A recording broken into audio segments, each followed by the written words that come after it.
Phone पे line up है? जी हाँ, वो लाइन पे है मेरे, वो 15 लाख रुपए डिमांड कर रहे हैं मेरे से और मैं देने के लिए पुलिस की मदद के साथ जा रहा हूँ। तो अभी आपने कैश का इंतजाम कर लिया है? हाँ जी हाँ, मैं बाहर रखा हुआ है। अच्छा, तो आपने अपनी सिक्योरिटी सेफ्टी के लिए कुछ बुलेट प्रूफ जैकेट कुछ ऐसा? हमारे पुलिस अफसरान हैं वो जो साथ। चलें ठीक है ठीक है, आप फिर साथ चलते हैं हम लोग इनके और दुआ करते हैं कि कामयाब हो जाएगा।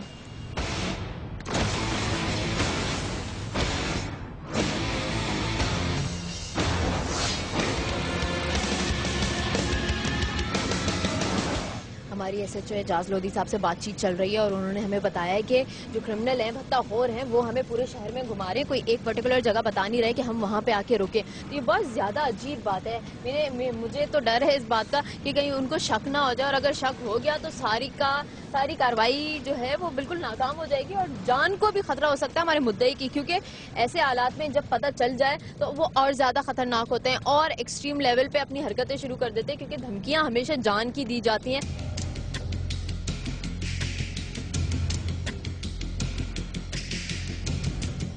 हम लोगों को एक ही रास्ते से कोई 2-3 दफ़ा जो है गुजार चुका है ये एक्सटॉर्शनिस्ट, और ये देखें सामने मुद्दई की भी गाड़ी है।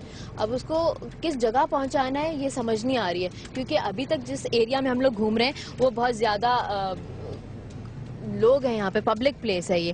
क्योंकि मैंने अक्सर ये सुना है कि जब भी भत्ताखोर बुलाते हैं तो पब्लिक प्लेस का ही चुनाव करते हैं ताकि किसी को शक ना हो, वीराने में और इस तरह की बातें थोड़ी कम होती हैं। लेकिन अभी जो हम लोग जा रहे हैं जिस तरफ, वो थोड़ी सी वीरान जगह है।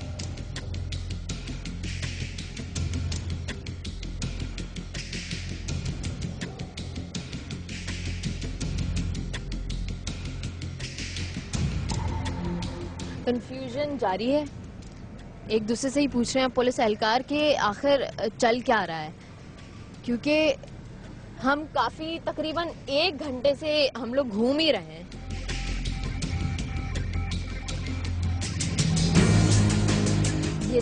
ये देखें ये एक बंदा बाइक पे आया है और उई हुई आप देख रहे हैं कि ये बाइक वाला ही था जो भत्ता कलेक्ट करने आया है और इसके साथ और कोई नहीं है, और यही भत्ताखोर है। इसको आइडिया नहीं हुआ कि हम लोग इसके साथ थे और अभी गोली लगी है। अच्छा, इसके कहाँ गोली ये देखिए इसको गोली भी लगी है। अभी ये SHO साहब ने फायर किया था तो इसको गोली लगी है, और इसका दूसरा साथी भी यहाँ पे गिरफ्तार हुआ है। इसके पीछे आगे पीछे अंधेरे में खड़ा हुआ था, और ये देखिए बाइक के ऊपर आए थे। अच्छा, ये देखिए ये बाइक है, और ये बाइक पे तो मैं तो समझ रही थी किसी गाड़ी में आके ये लोग कलेक्ट करेंगे भत्ता, और ये मुद्दाई हमारे सबसे ज्यादा आगे थे। हाँ, क्या हुआ? इसके फायर लगा है, आप लोगों ने पहले फायर किए इसका भागने में। अच्छा, मुझे तो शक ही नहीं हुआ, मैं तो कंटिन्यूअसली देख रही हूँ, मैं समझी कोई आम आदमी और वो बाइक पे जा रहा है। हम तो इसी तरह वो जो मुद्दई हमारा था, फोन पे लाइनअप था, हम भी दूसरा फोन सुन रहे थे उसका, वो कभी गली में घुमा रहा था इधर उधर। अच्छा, वो तलाश कर रहा होगा स्पॉट की, कौन सा अंधेरा स्पॉट है। हाँ, तो अभी आपके सामने अंधेरे में लेके आया। अच्छा, इसके पास से खुद से कोई वेपन नहीं निकला है ना उसके पास वेपन? अच्छा, अभी कहाँ लेके, हॉस्पिटल लेके जाएंगे? हाँ, पहले थाने लेके जाएंगे, अच्छा, फिर लेटर लेके हॉस्पिटल लेके जाएंगे। अच्छा, लेटर लेंगे फिर हॉस्पिटल जाएंगे। अच्छा, देखिए वहाँ पे खून भी पड़ा हुआ है, वो हम आपको दिखा नहीं सकते, लेकिन ये जो है इसको गोली लग गई है, क्योंकि ये मुकाबला था बाकायदा। अगर फायर नहीं किया जाता तो शायद वो भाग जाता, क्योंकि ये बाइक पे था, उसका एक और साथी भी था, और ये बिल्कुल आम। हाँ, जी, और लोडेड आए थे ये लोग? लोडेड। और ये पूरे शहर में ऐसे ही लोडेड घूम रहे थे? ऐसे घूम रहे, देखना आपके सामने।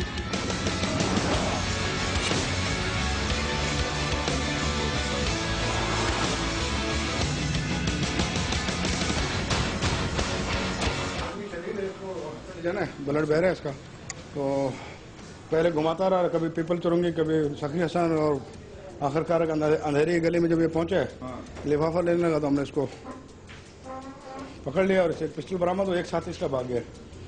अच्छा, जो एक साथी मैंने भी देखा था, उसके पीछे आप लोगों ने पुलिस वाले भेजा था तो वो निकल गया? अंधेरा था ना, एक तो हम शक्ल भी नहीं पहचानी जी, वो आपने देखा था कि मोटरसाइकिल वाले बहुत सारे थे, तो ये तो लिफाफा लेने से पॉइंटेशन होगी यही साथी है, लेकिन इसका दूसरा साथी जो था समद, ये अभी बता रहा है, इसका नाम अरसलान है, इसका दूसरा साथी जो समद था।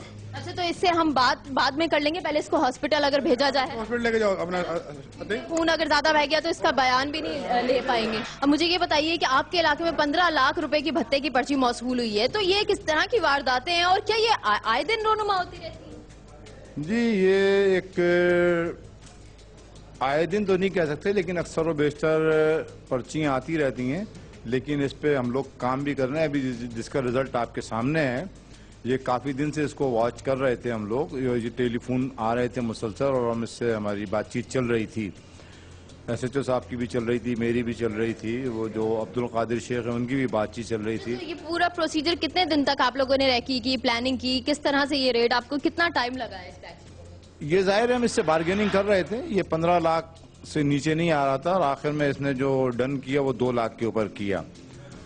2 लाख के ऊपर इसने डन। निगोशिएट करता कौन है? क्या जो मुद्दई था वो कर रहा था या आप लोगों के कुछ नुमाइंदे थे जो कर रहे थे सीक्रेटली? नहीं, सीक्रेटली जो ज्यादा तो हमने पिक्चर पे रखा हुआ था अब्दुल कादिर शेख को, कभी उनका भाई बन के हमारे SHO हैं वो बात कर रहे थे, 2-3 दफा मैंने उससे बात की, इनका बड़ा भाई बन के कि जी हमारे पास इतना अमाउंट नहीं है। उसके बाद इसकी ये झांसे में आ गया और ये आज ही क्या नाम है 2 लाख रुपए लेने के लिए आया। अच्छा, आपको क्या लगता है ये कितना बड़ा गिरोह होगा? कि कहीं ये ऐसा तो नहीं है कि ये 2 लोगों का ही ग्रुप हो और ये स्ट्रीट क्रिमिनल हो तो इन्होंने सोचा कि भत्ताखोरी बहुत ज्यादा उरूज पे, चलो अब भत्ताखोरी भी शुरू कर? नहीं, ऐसी बात नहीं है, 2 लोग नहीं होंगे, इसमें ज्यादा लोग इन्वॉल्व हैं। अभी तो इसको लेके आए हैं, अभी ये इंजर्ड भी है, तो जब इन्वेस्टिगेशन आगे बढ़ेगी तो मजीद लोगों के जो है नाम सामने आएंगे। 2 दिन बाद हमारी टीम ने दोबारा तैमूरिया थाने की पुलिस से राब्ता किया और पुलिस एनकाउंटर के दौरान पकड़े जाने वाले मुलजिम से बात की। मुलजिम रंगे हाथ पकड़े जाने के बावजूद भी सब कुछ मानने से इनकार करता रहा।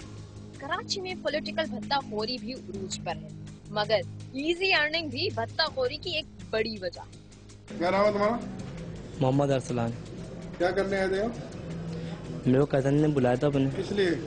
ये इसके लिए भत्ताखोरी के लिए, मुझे नहीं बताया था उसने। तुम्हें नहीं बताया था? जी नहीं। तुम दूध पीते हो? बच्चे हो? नहीं सर, उसने मुझे वाकई नहीं बताया वो था। साथ था तुम्हारे? जी वो मेरे साथ था। तो फिर तुम्हारी अकल ने काम नहीं किया कि मैं साथ जा रहा हूँ, ये मैंने उससे तेरा पूछा सर, मैंने उससे पूछा था, मेरा भाई सब कुछ तेरा सामान है, तो पार्टी तेरी, शिपमेंट तेरी, पैसे तेरे, मुझे क्यों भेज रहा है? बोल रहा है फोन में बात कर रहा हूँ मैं इससे, और ऊपर से कि मेरी बीमारी भी हो चुकी है, मैं इसकी शक्ल इतना पसंद नहीं करता, मेरे फोन में बात कर रहा हूँ, जा तू पैसे ले ले जाके।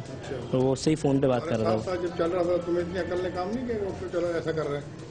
मैंने उसको बोला था सर, मुझे बोला फोन पे बात कर रहा हूँ मैं इससे, तू जाके पैसे ले लेते जाके। इससे पहले और कितने भत्ताखोरी की? नहीं सर, कोई भत्ताखोरी नहीं करी, हाँ, कोई भत्ताखोरी नहीं करी सर। इससे पहले कभी नहीं की। वो तो हर क्रिमिनल यही कहता है कि मैंने पहले कभी नहीं की। ये डिनाई तो करेगा ना, डिनाई कैसे करेगा जब पैसे इसके हाथ में, कैश इसके हाथ से बरामद हुआ है, मोटरसाइकिल इसके पास है, साथी इसका है, ये किस लिए रोड के ऊपर जब दोनों साथ चल रहे हैं एक मोटरसाइकिल पे, तो ये रोड पे किस लिए पैसे लेने आया था और ये क्यों पीछे पीछे घूम रहा था? इसकी अकल में काम नहीं किया। हर क्रिमिनल वो यही कहता है जी मैं पहली दफ़ा आया हूँ, मुझे तो पता ही नहीं था, मुझसे तो गलती हो गई। ये औरंगी टाउन रहता है, वो न्यू कराची में रहता है, दोनों आपस में कज़न है। ये 4-5 महीने से बेरोजगार है।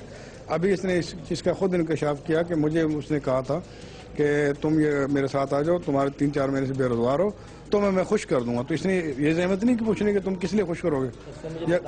क्या बताया कि 2 शिपमेंट के पैसे हैं मेरे, और जब कार खड़ी हुई उसने यही मुझे बोला कि यार देख शिपमेंट के पैसे वाला आ गया, तू मेरे से माल ले गया था, अब जाके इसको पैसे ले ले। मैं खड़े होकर बातें कर रहा हूँ कि और माल कब लेना है या कब लेना है, मैं इससे ये बातें कर रहा हूँ। तुम दूध पीते हुए मासूम बच्चे हो ना तुम, बिल्कुल। उसके पीछे खड़ा था कार के, पीछे तुमने उसको क्यों नहीं कहा तुम ले लो जाके, मैं क्यों जाऊँ?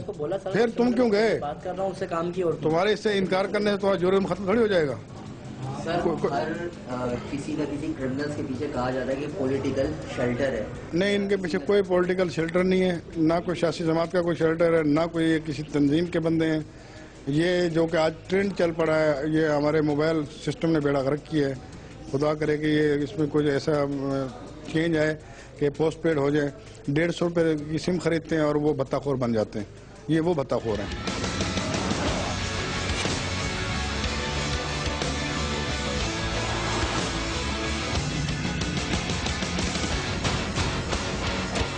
आपने हमारा ये प्रोग्राम देखा, आपने देखा कि कितनी हद तक मायूस हो गए हमारे कारोबारी हजरात और बहुत ज्यादा खौफजदा भी नजर आते हैं। और एक तरफ आपने भत्ताखोरों को भी देख लिया कि कितने कॉन्फिडेंस के साथ वो अपने जुर्म कर रहे हैं, लेकिन जब पकड़े जाते हैं तो एतराफ जुर्म करते नहीं है, बहुत ज्यादा मजलूम बन जाते हैं और मजबूरियों का नाम देते हैं अपनी वारदातों को। तो ऐसा क्यों हो रहा है और किसकी शय पर ये सब कुछ हो रहा है, ये सोचने वाली बात है। हमारी हुकूमत को चाहिए अब तो जरा आंखें खोले, हमारे कारोबारी अफराद को थोड़ा सा भरोसे में ले और उनको तहफ़्फ़ुज़ फराम करे, क्योंकि उन्हीं की बदौलत हमारे मुल्क की तरक्की मुनहसर है। और अगर हमारा मुल्क तरक्की नहीं करेगा तो आप जानते हैं कि कोई भी बैरूनी ताकत उस पर हमला कर सकती है और उसका मुकाबला हम नहीं कर सकते। इसलिए हमें और हमारी जो कानून नाफिज करने वाले इदारे उन सबको मिलकर एक साथ काम करना होगा ताकि हमारे माशरे से ये घिनौना जो काम हो रहा है वो खत्म हो सके। इस हफ्ते के लिए बस इतना ही। आपको हमारा प्रोग्राम कैसा लगा आप हमें बता सकते हैं हमारे फेसबुक पेज पे जिसका नाम है अवाम की आवाज़।